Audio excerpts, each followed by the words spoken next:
Okay, folks, we're back on this 2009 Nissan Murano.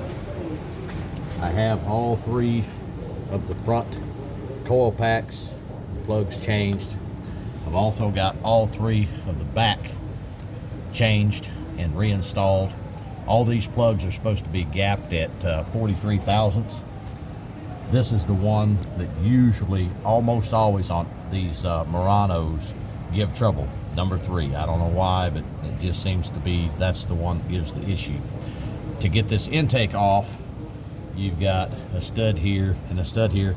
These are all, and then you got 4 bolts there. They're all 10 millimeter, and you've got a lot of stuff to take off of the intake. You've got this tube right here that's got to come off of the back of the intake. That goes to the vacuum booster. You got a line right here that goes to the PCV valve. Those both have to come off. This has previously, somebody must have worked on it before, because usually this bolts right to the back of the intake, and it's also a 10 millimeter bolt. But since somebody's already done it and they put a zip tie on it, I'm not going to bother it. Over here, you have these 2 tubes that go on the bottom of the throttle body. This little tube right here comes off as well. You got to take all these little hoses off. Be very careful. And I'll tell you the truth, if you've got a lot of little needle nose pliers and curved jaw pliers to get these tabs loose, like these right here, if you'll look, this has a double side. You can take those needle nose pliers and squeeze those in, and it'll come right out of this little hole that it snaps back into. Get this light right here. And then when you get ready to put it back, you just line it up, push it in, and it's there.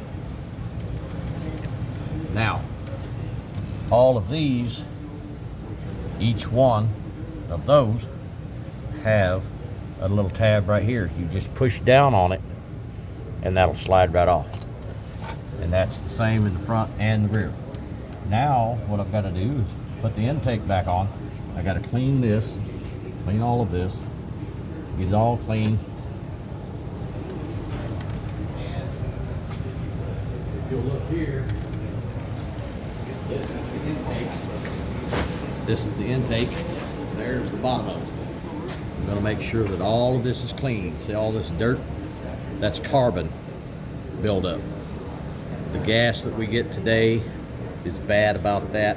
So I'm going to clean this up for the folks and get it all put back on the top. These vacuum lines all put back in to this line here, which bolts back to the top here. Everything's all basically 10 millimeter, so you're not going to have a whole lot of tools that you need for this. Another thing I found is this intake tube. They might have had an issue with that. That is not supposed to be that way. So we're going to have to try to get them a new intake tube. Okay, now it's time to reinstall things. Number these, just in case the folks that own this vehicle want to look at them. But this was the one that was causing the issue, and all the plugs, like I say, they've probably been in there since the car was new. Every one of them is gapped wrong. This one here is at like 58 thousandths. This is 52. That one's 48. They're way over gapped, but that happens over time from the heat from the engine.